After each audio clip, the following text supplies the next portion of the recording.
Well, we do know, correct me if I'm wrong, too, that there were hot pockets underground visible from space with satellite imagery for a long time afterwards. Oh, no, that's more just info. Oh, is it? Okay. There's no indication of high heat. I have a book coming out soon, and it's in the works. It's been submitted, and it has all of the details in there. Very conclusive. There's no evidence at all of high heat. Okay, well, what about the eyewitnesses who were reported to have seen molten pools of steel in the basement of the towers?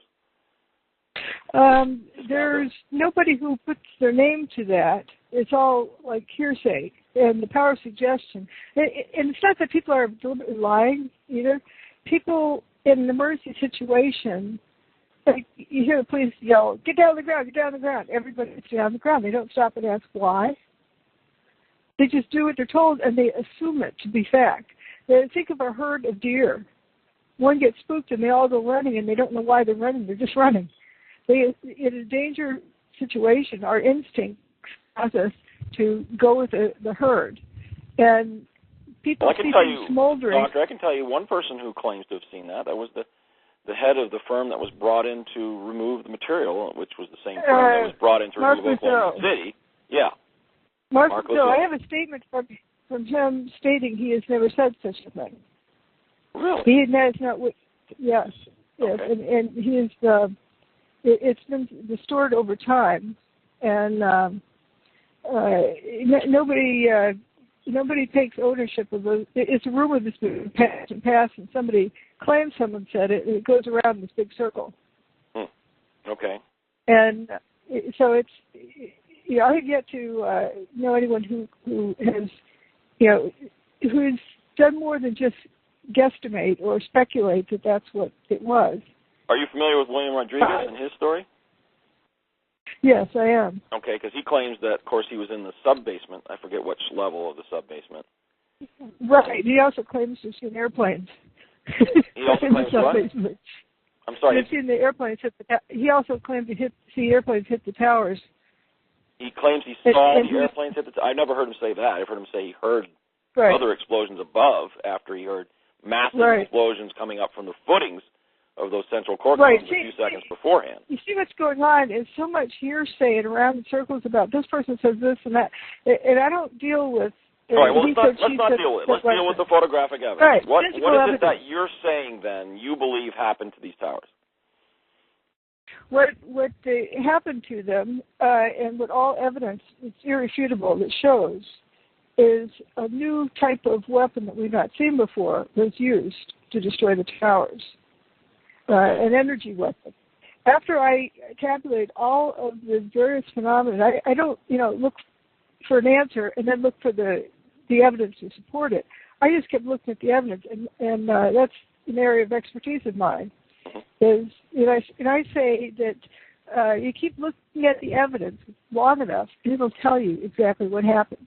If you don't know what happened, keep listening to the evidence until you do. And the evidence told me what weapons exist because I see evidence of them. And that's what my book is about, is showing you all of this evidence. And it only leads to one possible conclusion. Okay, after I saw these different categories of evidence, and I don't use regular words like smoke because that implies fire. I say fuming because it's, it could be chemicals, it could be fire, we don't know the cause. Right. So I say it's fuming. And that's, I refer to, fuzz balls and fuzzy blobs and toasted cars. Toasted cars is sort of my favorite. It's toasted as in its history. It's toast. It's suitable. It wasn't necessarily burned. It looks burned. But there's things about it, like the plastic molding around the isn't all burned. But the paint is blistered up around it. Well, one thing that always caught my attention was these survivors, or at least temporary survivors, standing in the holes made by the aircraft, waving, their sweaters or whatever, trying to get somebody to come and rescue them. And yet they're just a few feet away from a towering inferno, we're told, that was hot enough, we're told, to melt those center I-beams. And none of that made any sense to me. So go ahead, take it away. Yeah, right. And the fires is a cover-up story for what was going on, whether it's intentional or unintentional. And they encourage people to come to that conclusion, like fires burned for 99 days. These weren't fires. There's a picture. Okay, they brought in this wet dirt, plopped it down, truckloads upon truckloads, and hosed it down. So you had this super saturated, not really super saturated by the technical terms, but very saturated wet dirt to the point that there's water draining out of it.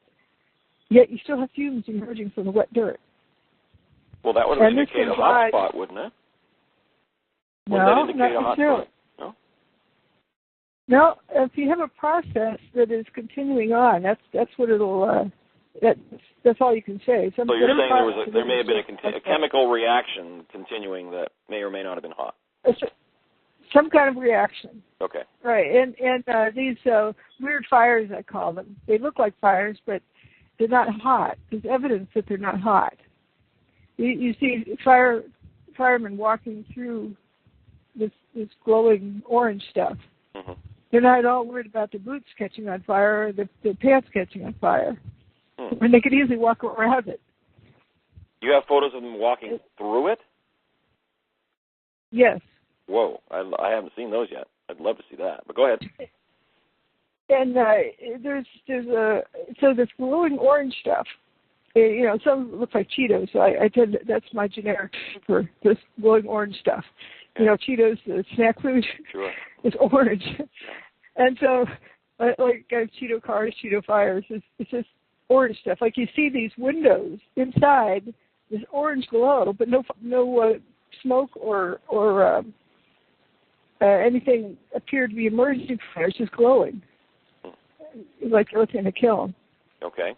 But have you been able to do any research into DARPA or other agencies that might have advanced weaponry that we haven't heard about?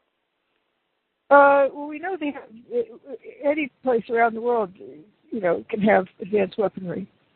The reason why I first called it Star Wars Beam Weapons, brought to you by the Star Wars program, is that they surely studied such weapons during the Reagan's program, Star Wars defense.